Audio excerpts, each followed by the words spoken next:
مال خرچ کرنے کا صحیح وقت کیا ہے؟ ایک شخص ہے جو حضور اکرم صلی اللہ علیہ وسلم کی خدمت میں حاضر ہوتا ہے اور اللہ کے رسول صلی اللہ علیہ وسلم سے سوال کرتا ہے ای الصدقۃ اعظم اجرا، کہ بہترین صدقہ کیا ہے؟ تو اللہ کے رسول صلی اللہ علیہ وسلم نے فرمایا ان تصدق وانت صحیح شحیح، تم اپنے مال کو اس وقت اللہ کے راستے میں خرچ کرو جس وقت تم بالکل تندرست ہو، تم توانا ہو، جسمانی طور پر بالکل صحیح سالم ہو، اور مال کی لالچ خوب تمہارے دل میں موجود ہو، مال کے حوث بھی تمہارے اندر ہو، اور تم کو یہ ڈر ہو کہ مال دے دوں گا تو سڑک پر آ جاؤں گا، اور ساتھ ساتھ مالداری کی تمنا بھی ہو۔ ان سب اسباب کے باوجود کوئی شخص مال خرچ کرتا ہے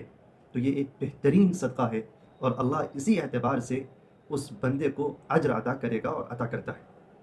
اور اگر تم بڑھاپے میں، جاکنی کے عالم میں، جس وقت زندگی کی آخری سانسیں لے رہے ہو، اس وقت تم اپنے مال کو خرچ کرتے ہو اللہ کے راستے میں اور کہتے ہو کہ قلت لفلان ولفلان، کہ فلاں مال فلاں کے لیے ہے، فلاں مال فلاں کے لیے ہے،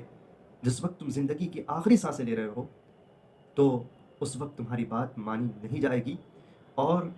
تم جو صدقہ کر رہے ہو یہ صدقہ تمہارا قابل قبول نہیں ہے، کیونکہ تمہاری ملکیت اب ختم ہو چکی ہے۔ اب تمہاری ملکیت صرف و صرف 1/3 حصے پر ہی باقی ہے جس میں تم وصیت کر سکتے ہو۔